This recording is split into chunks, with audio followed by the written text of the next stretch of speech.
ខ្ញុំប្រើឆ្នាំនឹងទៅខ្ញុំបានធូរស្បើយខ្ញុំបានប៉ុណ្ណេះខ្ញុំអាចរួមគេឯងចាបើទៅអាចបានទៅបនទៅទៀនអង្គុយរៀបអែមចង្ហាន់ប្រសងអីអញ្ចឹងទៅខ្ញុំនៅភូមិត្របែកឃុំជើងព្រៃស្រុកបាធាយខេត្តកំពង់ចាមខ្ញុំវាឆ្អឹងខ្នងមានជំងឺទឹកនោមផ្អែមកាពះពោះវៀនឡើងឈាមហើយជាពិសេសយើងឈឺអចាប់ចុកចាប់ចកេះតាគៀកជុំវិញឈឺទាញតសៃមករហូតដល់ជើង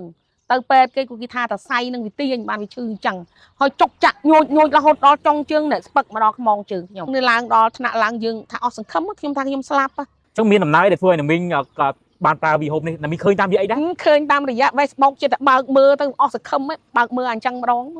អញ្ចឹងដំបងទុកចិត្តឯណាមីងមុនដំបងចេះតែតាមដានថាដល់ពេលឃើញគេនេះនិយាយច្រើនគេថាគេប្រើ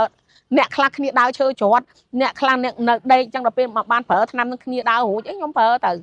រំនិយាយប្រគ្រោះមួយប្តីបរហាញអីអញ្ចឹងទៅបរហាញប្តីទៅប្តីថាទៅសាកមើលទៅ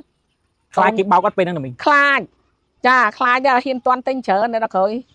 ខ្ញុំស្រួលឡើយឥឡូវហ្នឹងខ្ញុំសង្ការខ្ញុំអត់ប្រើខ្ញុំ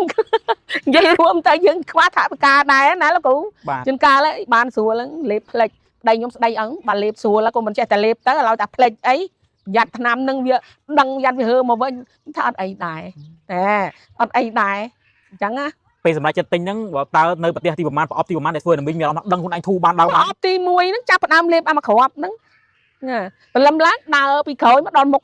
ដើរមករួចទៅសោកដាក់កូនអាកូនថាប៉ាមើលម៉ែដើរមករួចចឹងអាយ៉ាវីហូបនឹងគេខ្លាំងម៉េចប៉ាតែអញ្ចឹងកែម៉េចដល់ពេលនេះវានិយាយអញ្ចឹងខ្ញុំនឹងក៏ត្រេកអដែរអមែនតើហ្មងណាចាទៅដំបងអត់ជឿទេដល់ពេលក្រោយដំបងមិនថាមិនជឿទេតាមដានសិនតែតាមដានដឹងតែប្រើនឹងសិនហើយព្រោះអីត្រូវ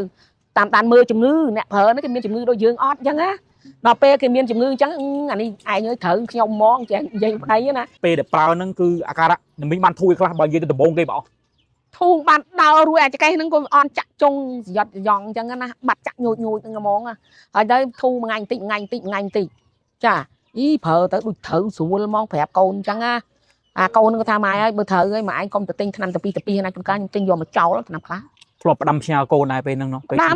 ដាំកូនផ្ដាំថាម៉ែបែបមិនសង្ឃឹមទេម៉ែសាក់ប្រើថ្នាំវាហូបមើលមុនម៉ែងាប់ឲ្យអស់ចិត្តពេលខ្ញុំប្រើថ្នាំហ្នឹងវាឃើញខ្ញុំដើររួចទៅវាអត់ស្ដាយលុយទេបានរស់មកប៉ុណ្ណឹងបានជួយបម្រើកូនដាំបាយគ្នាទៅរងចាក់រងអីប៉ុណ្ណឹងទៅខ្ញុំសប្បាយចិត្តណាស់ថាវាមិនបានដូចដាំផលពីដូចពីក្មេងក៏ឲ្យតែចោះឲ្យតែបានប៉ុណ្ណឹងខ្ញុំសប្បាយចិត្តមែន